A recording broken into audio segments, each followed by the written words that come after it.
বছর ধরে অগ্নি পূজকেরা একটা আগুনের পূজা করত আর বলতো এই আগুন কিয়ামতের আগে আর নিভবে না। কিন্তু বিশ্বনবী মায়ের নবী যেদিন আগমন করলেন ওই দিন বিশ্বনবীর আগমনের সাথে সাথে আগুনগুলো নিভে যায়। সুবহানাল্লাহ। কৃষ্ণ নদী ছিল, যেই নদীটা শুকনা ছিল, নবীর আগমনের সাথে সাথে আল্লাহ তাআলা এই নদীকে পানি দ্বারা ভরপুর করে দেয়। শুধু তাই নয়, বিশ্বনবীর আগমনে যেই গাছগুলো মৃত ছিল জীবিত হয়ে যায়, যেই গাছের মধ্যে ফল ছিল না, সাথে সাথে ওই গাছগুলোতে আল্লাহ তাআলা ফল দিয়ে দিয়েছেন। বলেন সুবহানাল্লাহ।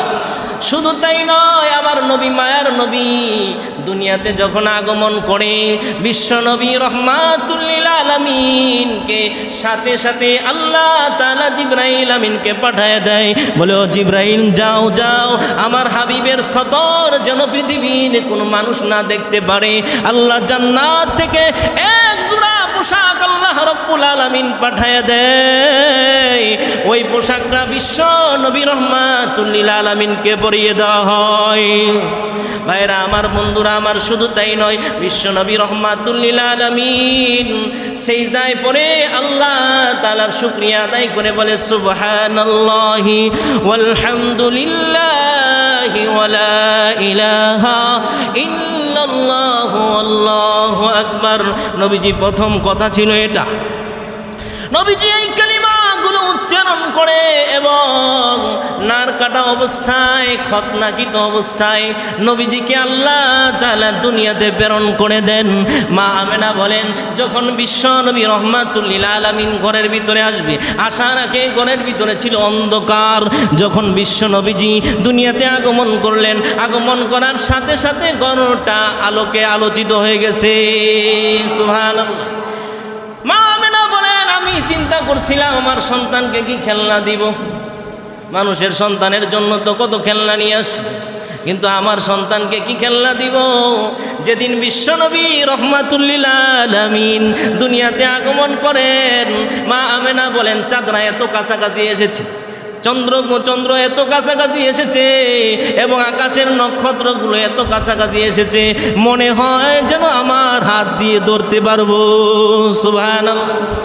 আমি একবার চাঁদের দিকে তাকাই, আবার আমার মুহাম্মদের দিকে তাকাই, তাকায় দেখিয়ে চিন্তা করি আমার চাঁদের আলোটা বেশি সুন্দর না মুহাম্মদের চেহারা বেশি সুন্দর। মা আমেনা বলেন, বিশ্ব নবীর চেহারার দিকে যখন তাকায় তাকায় দেখি পূর্ণিমার চাঁদের চাইতে বেশি আলো আমার মুহাম্মদের চেহারার মধ্যে। সুবহানাল্লাহ। মা আমেনা হালিমাতুস সাদিয়ার সাথে আলোচনা করে হালিমাতুস সাদিয়া বলেন, এমন একজন মহিলা ছিলেন, আসলে ওয়াজ লা ইন শাকারতুম লাযীদান্নাকুম وَلَئِن كَفَرْتُمْ إِنَّ عَذَابِي لَشَدِيدٌ।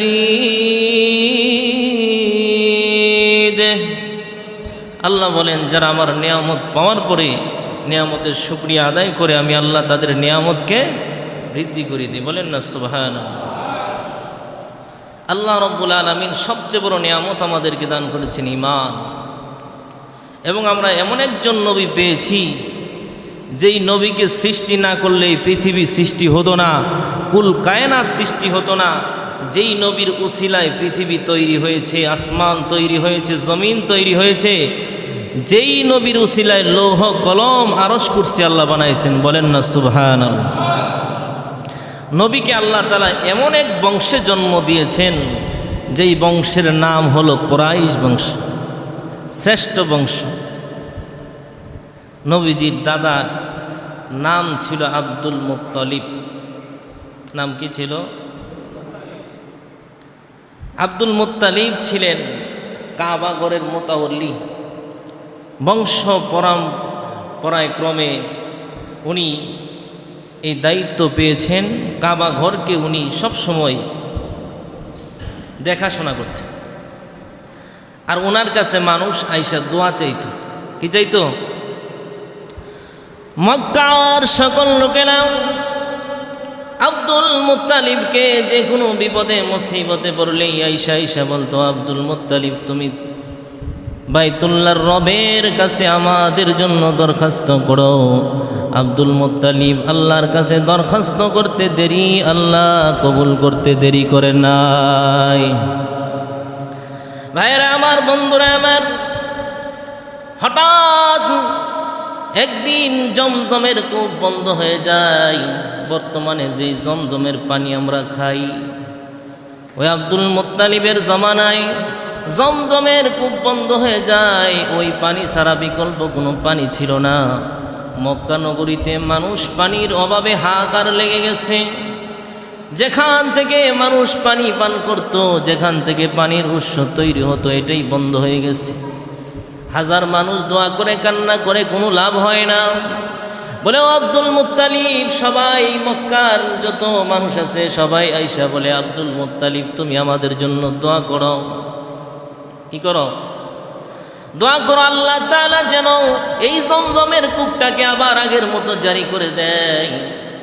সবার রিকোয়েস্টের পরে হাত তুলে আব্দুল মুত্তালিব দোয়া করতেছে, বলে ওগো আল্লাহ, ওগো কাবার মালিক, ও আসমানের মালিক আল্লাহ, তুমি দয়া করে মায়া করে জমজমের কূপটাকে জারি করে দাও।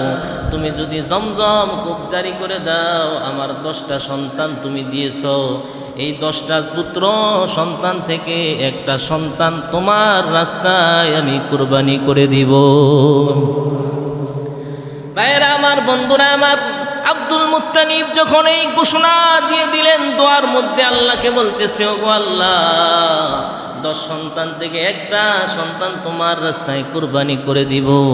এই কথা বলতে দেরি, জমজমের পানি জারি হইতে দেরি করে নাই। ভাইরা আমার, বন্ধুরা আমার, জমজমের কূপের পানি জারি হয়ে গেছে।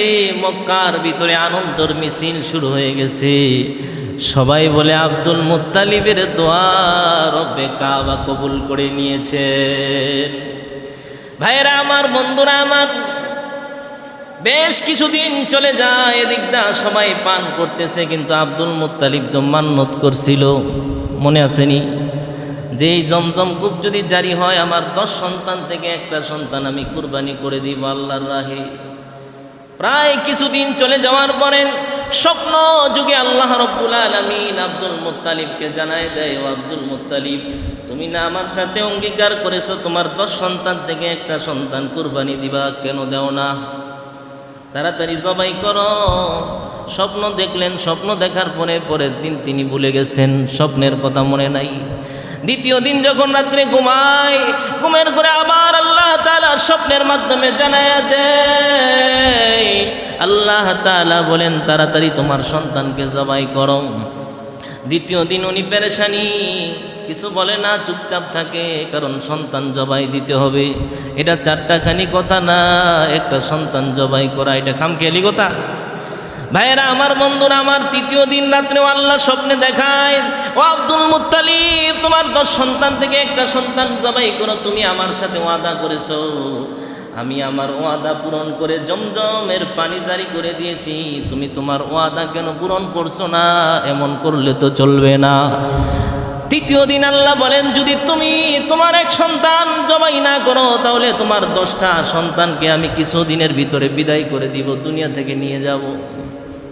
তোমার উপরে আমার গজব নাজিল হবে, আযাব আসবে, কেউ তোমাকে আযাব থেকে রক্ষা করতে পারবে না। এই স্বপ্ন দেখার পরে ঘুম থেকে জাগ্রত হইয়া তদানীন্তনকালের তাওরাত কিতাবের আলেম ওয়ারাকা ইবনে নাফেলের কাছে দৌড়ায় গেলেন, গিয়ে বলেন, তুমি তো তাওরাত কিতাবের আলেম, তোমার তো অনেক জ্ঞান আছে, আমি কি করব? এই স্বপ্ন দেখেছি, আমি আল্লাহর কাছে মান্নত করেছিলাম, যদি জমজম কূপ জারি হয় একটা সন্তান কুরবানি দিয়ে দিব। বলে, যেহেতু মান্নত করেছো, মান্নত পুরা করা ওয়াজিব। যাও যাও, কোনো কথা নাই, তোমার সন্তানদেরকে নিয়ে পরামর্শক্রমে একটা সন্তানকে তুমি জবাই করে দাও। সব সন্তানকে ডাকা হলো, সন্তানকে নিয়ে পরামর্শ করতেছে, আমি তো মান্নত করেছিলাম, আল্লাহ যদি জমজম জারি করে দেয়, তাহলে তোমাদের মধ্য থেকে একজনকে কুরবানি করে দিব। এমনি আবু লাহাব দাঁড়ায় কয়, বাবা, তুমি দোয়ার সময় কি আমার নাম বলছি না নি? বলে না, আমি তো কারো নাম উল্লেখ করি নাই। কই যেহেতু নাম উল্লেখ করো নাই, অতএব আমার এখানে থাকার কোনো দরকার নাই। কি নাই? এখানে থাকার কোনো দরকার নেই। আবু লাহাব জায়গা আব্বাসকে বলে, ও আব্বাস, তোমাকে জবাই করি। বলে আমিও নাই।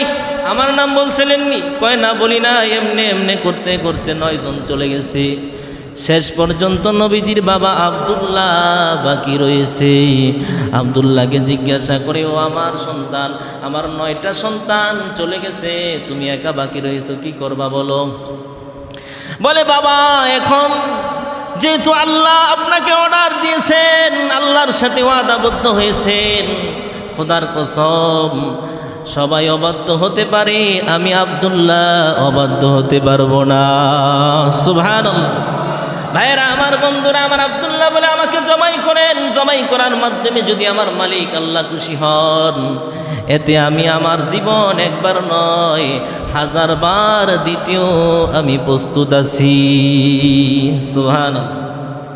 ভাইরা আমার, বন্ধুরা আমার, আব্দুল্লাহ কেমন লোক ছিল? বলে আব্দুল্লাহ মদিনা মক্কার ভিতরে এমন একজন লোক ছিল যে আব্দুল্লাহ রে দেখা ব্যবসায়ীরা ব্যবসার মধ্যে গেলে বরকত হতো। সুবহানাল্লাহ কইতেন না? যে আব্দুল্লাহ রে দেখার জন্য ওই তদানীন্তনকালের নারী পুরুষ সবাই পাগল, ব্যবসায়ীরা পাগল, যত মানুষ যত কাজ করত, আগে আব্দুল্লাহর লগে মোলাকাত করে যাইত। আব্দুল্লাহর লগে মোলাকাত করে গেলে কাজটা সহজ হয়, কাজটার মধ্যে বরকত হয়।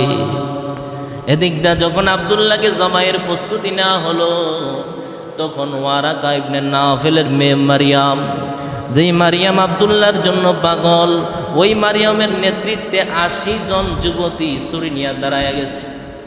80 জন কুমারী যুবতী, যাদের বিবাহ হয় নাই, তদানীন্তনকালের বিশ্ব সুন্দরীরা দাঁড়ায় গেছে। আজকে যদি আব্দুল্লাহর গলায় ছুরি লাগানো হয়, তাহলে আমরা 80 জন যুবতীও গলার মধ্যে ছুরি লাগাই দিব, আমরাও মরব। এমন কি মক্কার ভিতরে এমন আগুন লাগাই দিব যে আগুনের কারণে মক্কার ঘরে ঘরে যুদ্ধ বিগ্রহ শুরু হয়ে যাবে। তারপরেও আব্দুল্লাহরে জয় করতে আমরা দিব না। সুবহানাল্লাহ।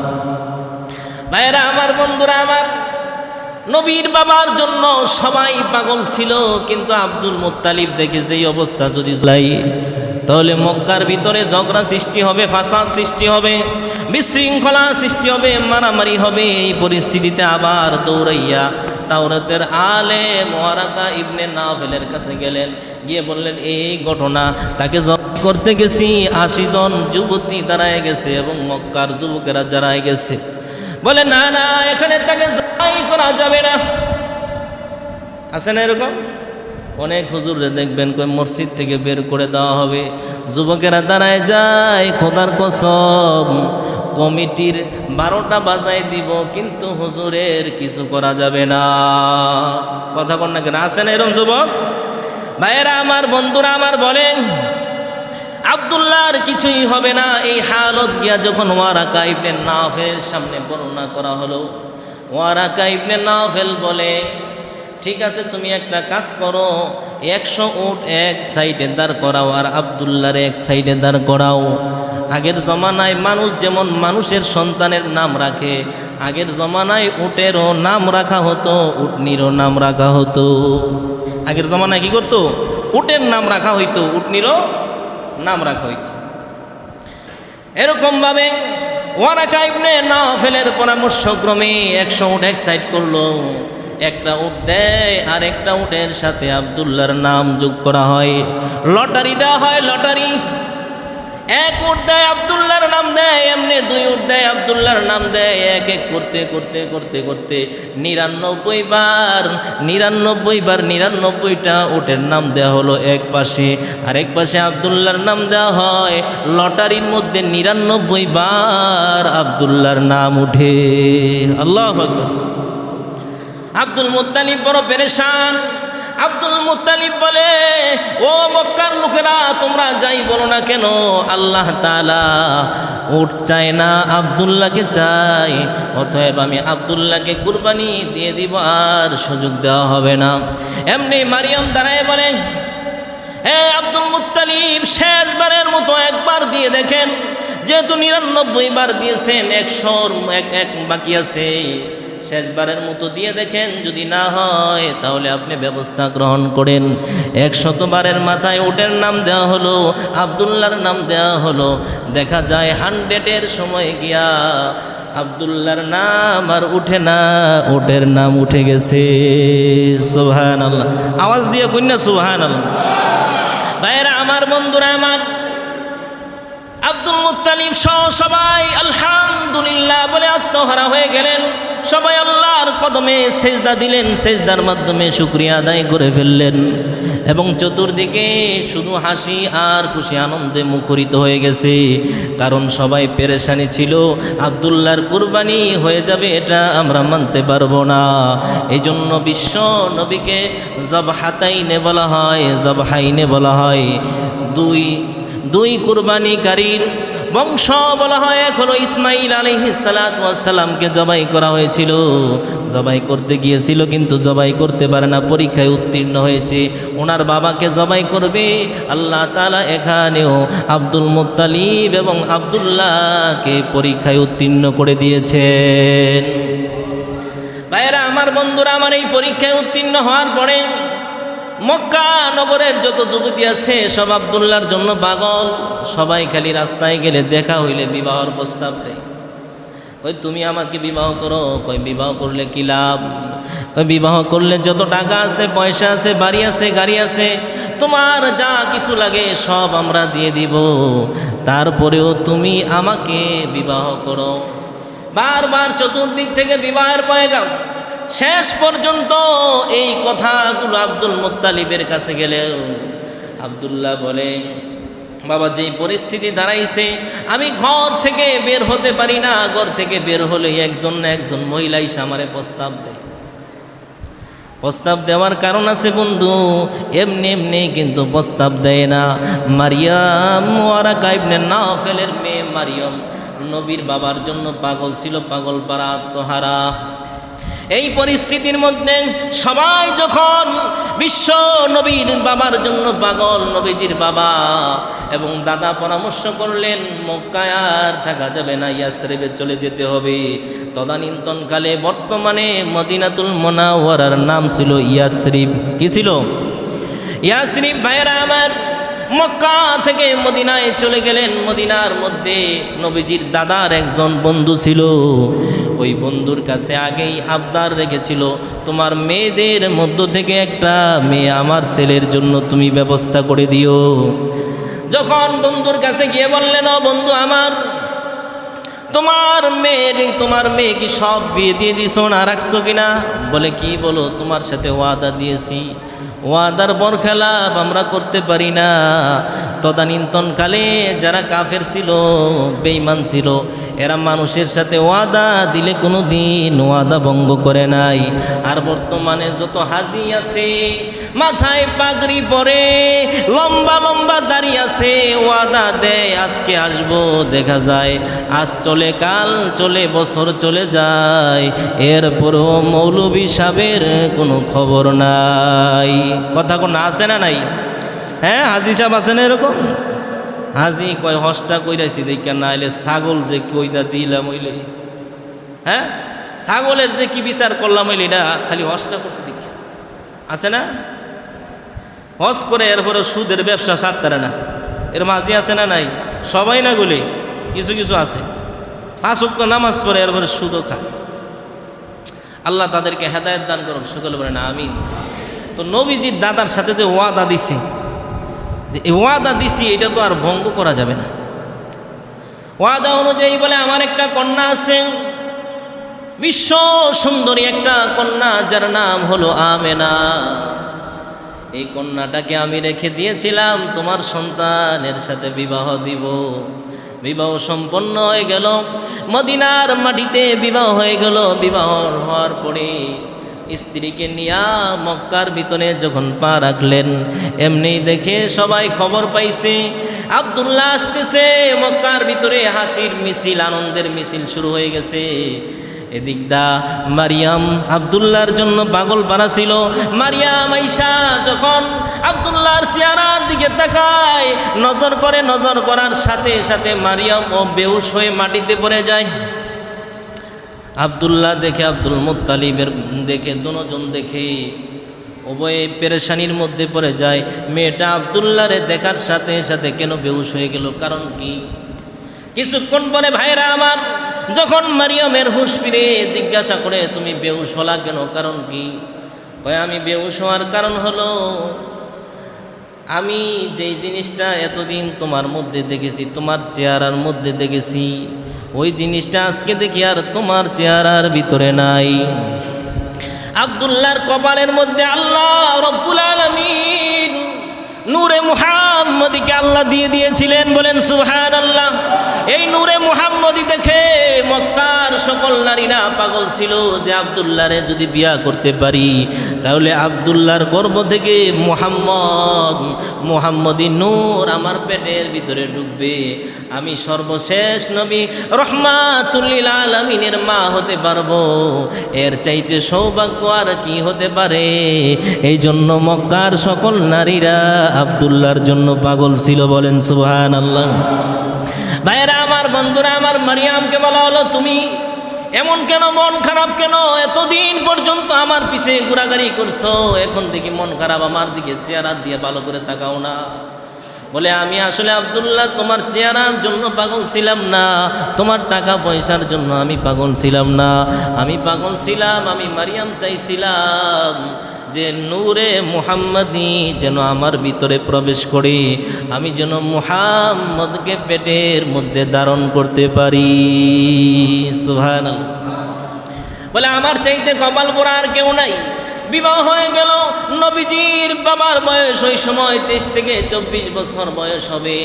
বিবাহ সম্পন্ন হয়ে গেল। ভাইরা আমার, বিবাহ সম্পন্ন হওয়ার কিছুদিন পরে বিশ্বনবী রহমাতুল লিল আলামিনের যখন পেটের মধ্যে বয়স মাত্র 6 মাস চলে, 6 মাস রানিং, ওই সময় ওই অবস্থায় বিশ্বনবীর বাবা ব্যবসার উদ্দেশ্যে সিরিয়ায় রওনা করে, ব্যবসা শেষ করে সিরিয়া থেকে আসার পথে মদিনায় এসে উনি ইন্তেকাল করেন। ভাইরা আমার, বন্ধুরা আমার, এদিকটা বিশ্বনবীর মা বড় পেরেশান, বড় টেনশন। আমার স্বামীকে পাইলাম, কাছে পাইলাম অল্প কিছুদিন, এর ভিতরে আমার সন্তান সমাগত, আমার সন্তান আসবে। সন্তান আসার আগেই বিশ্ব নবীর বাবাকে আল্লাহ নিয়ে গেছেন। আল্লাহু আকবার। ভাইরা আমার, বন্ধুরা আমার, কি মুসিবত! এদিকটা পেটে সন্তান, আর একদিকে স্বামী নাই। স্বামীর জন্য ব্যথায় ব্যতীত। আমার সন্তানকে কে দেখবে? আমার সন্তানকে কে আদর করবে? আমার সন্তানের কে কাকে বাবা বলে ডাক দিবে? এই জন্য মা আমেনা কান্না করে। ভাইরা আমার, বন্ধুরা আমার, বিশ্ব নবীর জন্য শুধু এই যে দুনিয়ার মানুষ পাগল তাই না, নবীজির জন্য লোহ কলম পৃথিবীর সব কিছু পাগল ছিল। সুবহানাল্লাহ। ভাইরা আমার, বন্ধুরা আমার, মা আমেনা যখন বিশ্ব নবীকে গর্ভে নিয়ে রাস্তা দিয়ে হাঁটতেন, ওই সময় মা আমেনার গ্রান থেকে মেশকো আম্বরের গ্রান বের হইতো, বলেন সুবহানাল্লাহ। ভাইরা আমার, মা আমেনা যখন জমজম কূপের কাছে পানি আনার জন্য যাইতো, তখন কূপের মধ্যে বালতি ফালা লাগতো না। মা আমেনা কূপের সামনে দাঁড়াইলে অটোমেটিক কূপের পানি উপরে উঠা যাইতো। এটা আমার নবীর শান, এটা আমার নবীর মুজিজা। বিশ্ব নবী রহমাতুল লিল আলামিনের মা যখনই যাইতো, এই জন্য তদানীন্তনকালের মক্কার যত নারীরা আছে পানি নেওয়ার জন্য আসতো, তারা অপেক্ষায় থাকতো কখন আমেনা আসলেই তারা পানি নিত। কারণ তারা জানে আমেনা যখন কূপের সামনে আসবে, বালতি ফালা লাগে না, অটোমেটিক পানিটা উপরে চলে আসে। এই জন্য মা আমেনাকে বলতো, গো আমেনা, তুমি আমাদের জন্য একটু অপেক্ষা করো, আমরা যেন পানিটা নিয়ে যেতে পারি, কারণ তুমি চলে গেলে পানিও অটোমেটিক কুয়ার নিচে চলে যায়। সুবহানাল্লাহ। রহমাতাল লিল আলামিন নবী, রহমাতুল লিল আলামিন নবী, কোরআনে প্রমাণ। উম্মত বিনে কে বুঝিবে আমার দয়াল নবীর শান। ঠিক কিনা ভাইরা আমার, ভাইরা আমার, বন্ধুরা আমার, বিশ্বনবী রহমাতুল লিল আলামিনের মা যখন থুতু ফালতো, থুতু নিক্ষেপ করত, ওই থুতু থেকেও মেশকো আম্বারের ঘ্রাণ বের হতো। মক্কার মদিনার, মক্কার যত মেয়েরা আছে, মহিলারা আছে, সবাই আইসা বিচার দায়ের করে, পুরুষেরা বিচার দায়ের করে। সবাই বলতেছে যেহেতু আমেনার স্বামী নাই, আর যার স্বামী নাই বিধবা মেয়ে তো সুঘ্রাণ ব্যবহার করতে পারে না, এত দামি পারফিউম কিভাবে আমেনা ব্যবহার করে? বলে এমন সেন্ট ব্যবহার করে যেটা মক্কার ভিতরে নাই। এত সুন্দর ঘ্রাণ, এটা দুনিয়ার কোনো ঘ্রাণ নয়, মনে হয় যেন এটা জান্নাতের ঘ্রাণ। বলেন না সুবহানাল্লাহ। ভাইরা আমার, বন্ধুরা আমার, শ্বশুর মশাই কথা কয় না, মনে করছে মনে হয় এমনি এমনি। একদিন দেখে আমেনা গোসলখানা থেকে বের হয়, বের হওয়ার পরে আব্দুল মুত্তালিব গোসলখানার ভিতরে ঢুকে দেখে ওই গোসলখানার ভিতরে মেশকো আম্বারের সুঘ্রাণের কারণে পুরা গোসলখানা মুখরিত হয়ে গেছে। এই হালত দেখার পরে ডাকতে বলে, মা তোমাকে একটা প্রশ্ন করতে চাই। বলে, বাবা কি প্রশ্ন করবেন? করেন। বলে, তুমি কি পারফিউম ব্যবহার করো, কি আতর ব্যবহার করো? তুমি কি জানো না স্বামী যার নাই তার জন্য আতর ব্যবহার করা ঠিক না? এটা কি তোমার জানা নাই? তোমার কারণে আজকে আমার নাক কান কাটা যাইতেছে, তুমি মা কেন এমনটা করো?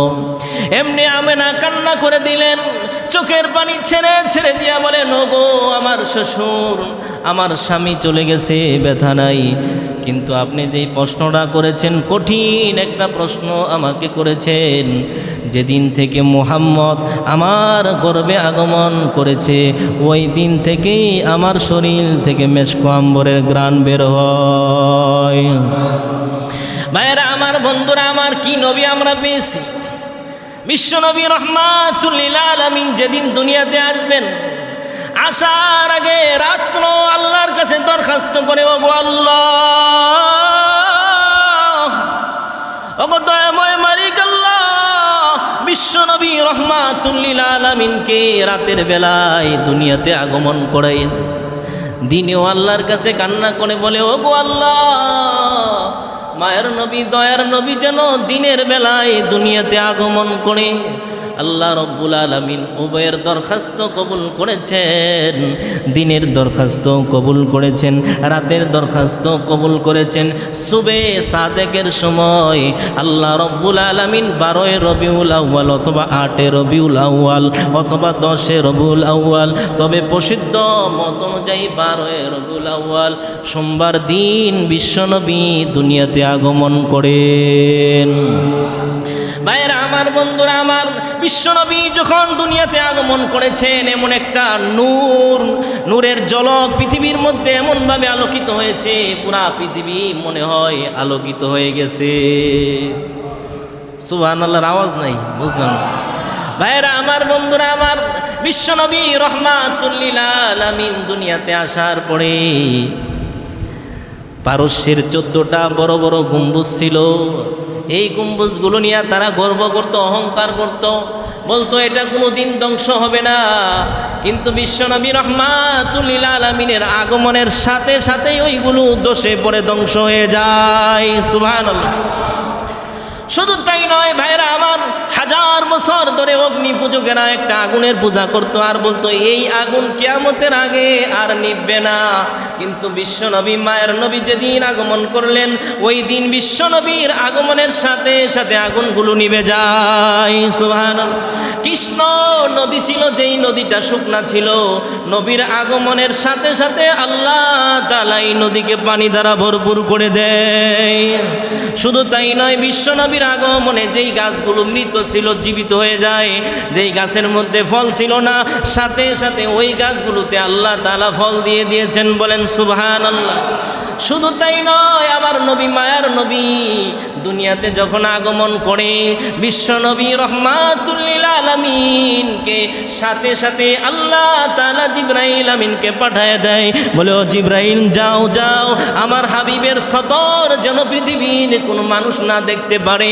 আল্লাহ জান্নাত থেকে এক জোড়া পোশাক আল্লাহ রব্বুল আলামিন পাঠায় দেয়, ওই পোশাকটা বিশ্ব নবী রহমাতুল লিল আলামিনকে পরিয়ে দেওয়া হয়।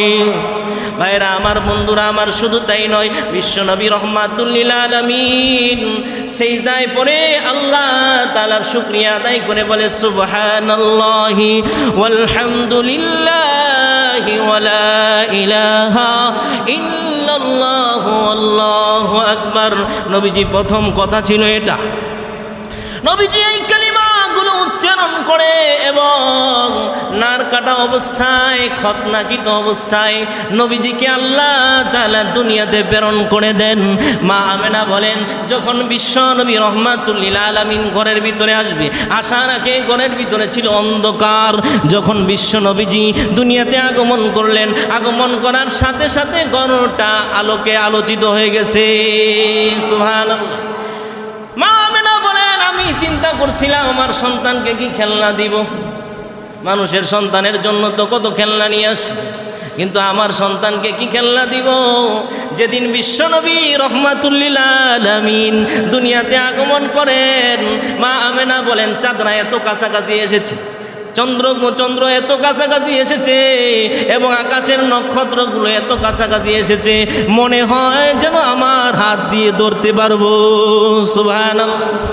আমি একবার চাঁদের দিকে তাকাই, আবার আমার মুহাম্মদের দিকে তাকাই, তাকায় দেখিয়ে চিন্তা করি আমার চাঁদের আলোটা বেশি সুন্দর না মুহাম্মদের চেহারা বেশি সুন্দর। মা আমেনা বলেন, বিশ্ব নবীর চেহারার দিকে যখন তাকায় তাকায় দেখি পূর্ণিমার চাঁদের চাইতে বেশি আলো আমার মুহাম্মদের চেহারার মধ্যে। সুবহানাল্লাহ। মা আমেনা হালিমাতুস সাদিয়ার সাথে আলোচনা করে হালিমাতুস সাদিয়া বলেন, এমন একজন মহিলা ছিলেন, আসলে ওয়াজ করার টাইম নাই, ঘটনা বলার টাইম নাই ভাইরা আমার। মা আমেনা বলেন, আগের জমানায় দুগ্ধ পান করার জন্য বাচ্চাদেরকে দেওয়া হতো। এক গোষ্ঠী আরেক গোষ্ঠীরে দুগ্ধ পান করার, মহিলা আরেক এলাকার সন্তানদেরকে দুগ্ধ পান করাইতো। হযরত মুহাম্মদুর রাসূলুল্লাহ সাল্লাল্লাহু আলাইহি সাল্লামকে দুগ্ধ পান করানোর জন্য নিয়ে যাওয়া হলো। একটা বাজারের মধ্যে জমাত হলো, আরো শিশু আসলো, সব শিশু নিয়ে যাওয়া হলো, কিন্তু মুহাম্মদকে কেউ নেয় নাই। শুধু হালিমা বাকি আছে, হালিমাতুস সাদিয়া। সেও দুর্বল, তার উটটা এত দুর্বল ছিল, সে আস্তে আস্তে যাদের সাথে আসছে, আসার সময় সবার পিছনে আসছে এবং তার স্তনের মধ্যে কোনো দুধ ছিল না এবং উটের ওলানের মধ্যেও কোনো দুধ ছিল না, দুর্বল উট ছিল। এদিকটা হালিমাতুস সাদিয়া গেছে, গিয়া দেখে সব বাচ্চা নিয়ে গেছে, শুধু মুহাম্মদ নামক একটা সন্তান আছে। যখনই নজর করছে, নজর করার পরে দেখে এত সুন্দর চেহারা, যদিও মুহাম্মদের বাবা নাই, কিন্তু এত সুন্দর চেহারার সন্তান আমি রেখে যেতে পারবো না। এই বলে মুহাম্মদকে কোলে নেয়।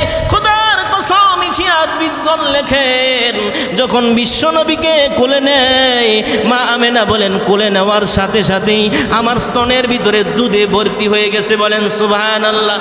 আর যখন তাঁবুর মধ্যে চলে যায়, তাঁবুর ভিতরে চলে যায়, ওইখানে বকরি ছিল, ওইখানে উটনি ছিল, সাথে সাথে উটের ওলান পড়ে গেছে দুধের মাধ্যমে। বলেন সুবহানাল্লাহ। ভাইরা আমার, বন্ধুরা আমার, উট নিয়ে চলতে লাগলেন। দেখা যায় যে সবার পিছনে পড়া ছিল। এই উট চলতে চলতে যত যারা আগে চলে গেছে, উট দেখা যায় হাঁটতে হাঁটতে সবার আগে চলে যায়। সুবহানাল্লাহ। এটা প্রমাণ করে যদিও বিশ্ব নবী শেষে আসতেন, কিন্তু বিশ্ব নবীর আগে কেউ জান্নাতে প্রবেশ করতে পারবে না। বলেন না সুবহানাল্লাহ। ভাইরা আমার, বন্ধুরা আমার, এই নবী আমরা পেয়েছি, এত সুন্দর নবী পেয়েছি। শুধু নবী ছোট সময় থেকে ইনসাফ করতেন। নবীজির ভাই ছিল একজন, দুধ ভাই ছিল, তার নাম ছিল আব্দুল্লাহ। তার নাম কি? আব্দুল্লাহ নবীজি ওই সময় থেকে দুধ পান করার সময় হিসাব করতেন।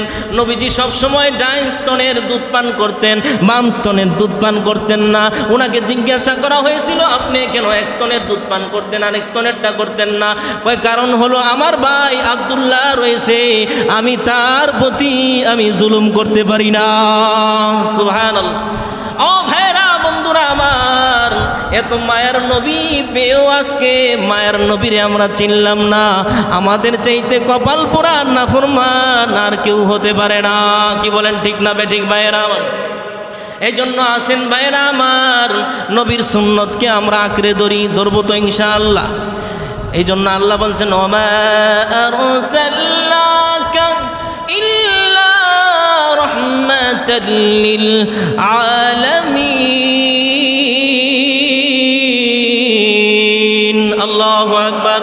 ভাইরা আমার, নবী বলেছে, আল্লাহ তাআলা নবীর শানে আয়াত নাজিল করে জানাই দিয়েছেন নবী হলেন বিশ্ব নবী রহমাতুল লিল আলামিন।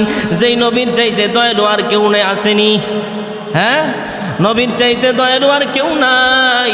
এই নবীর উসিলায় নবীজির শাফাআত ছাড়া পরকালে কোনোদিন পার হওয়া যাবে? কথা কন না কেন, বা যাবেনি? আজকে যারা দাড়ি কাটতেছেন, নবীজির কলিজার মধ্যে যারা হোসাইতেছেন, 70-80 বছর বয়স হয়ে গেছে, এখনো পর্যন্ত দাড়িটা যুবক ভাইরা রাখতে পারলা না। তোমার চাইতে কপাল পোড়া যুবক আর হতে পারে না। তুমি ডানে বামে তাকায় দেখো, তোমার মতো যুবক ইউনিভার্সিটিতে পড়ে, স্কুলে পড়ে, কলেজে পড়ে, আসে না নাই? দাড়ি আছে না নাই? অনেক যুবকের দাড়ি আছে। নবীজি বলেন, ও আমার উম্মত শুনে রাখো, দুনিয়াতে কাফের বেঈমানেরা আমারে কত কষ্ট দিয়েছে, তোমরা কেন আমার দাড়ি কেটে কেটে আমার কলিজার মধ্যে পোষাও? নাউজুবিল্লাহ। এজন্য যুবক ভাইদেরকে বলবো, আসেন দাড়ি রাখেন। অনেক যুবকেরা বলে হুজুর দাড়ি রাখলে বউ পাওয়া যাইতো না, অনেকে আছে না? আবার দেখবেন অনেক মা সাথী ভাবিরা বলে বয়স হয়েছে না, অনেকে দাঁড়িয়ে রাখছে, কয় না বয়স হয় নাই, বয়স বলে হয়েছে। হ্যাঁ, মরণের কোনো বয়স আছে নি? কথা কন না কেন, মরণের বয়স আছে? দাড়িটা অন্তত যদি নিয়ে যান, আল্লাহর নবী বিশ্ব নবী যখন চেহারার দিকে তাকাইবে, দেখবে আমার উম্মতের কোনো আমল নাই, কিন্তু আমার উম্মতের মুখে আমার সুন্নত আছে। বলেন সুবহানাল্লাহ। আল্লাহ চাইলে, নবী চাইলে এই উসিলায় আল্লাহ রব্বুল আলামিন জান্নাতের ফয়সালা করে দিবেন। এই জন্য হাত উঠান, সবাই হাত উঠান, উঠান দেখি, বলেন নারে আল্লাহু আকবার, লিল্লাহি তাকবীর। দিন ইসলাম, দিন ইসলাম। আমরা ওয়াদা করি আমরা নবীর সুন্নতের খেলাফ চলবো না। বলেন ইনশা আল্লাহ বিরোধী কোনো কাজ হতেও দিব না। সমাজের ভিতরে আল্লাহ বিরোধী কাজ হোক, এটা আমরা চাইনি। আল্লাহ এই সমাজকে কবুল করুক, সকলে বলেন আমিন। এই সমাজের যুবকদেরকে কবুল করুক, সকলে বলেন আমিন। হযরত ওমরের মতো, হযরত আলীর মতো এই যুবকদেরকে কবুল করুক, সকলে বলেন আমিন। ওয়া আখিরু দাওয়ানা আলহামদুলিল্লাহি রাব্বিল আলামিন।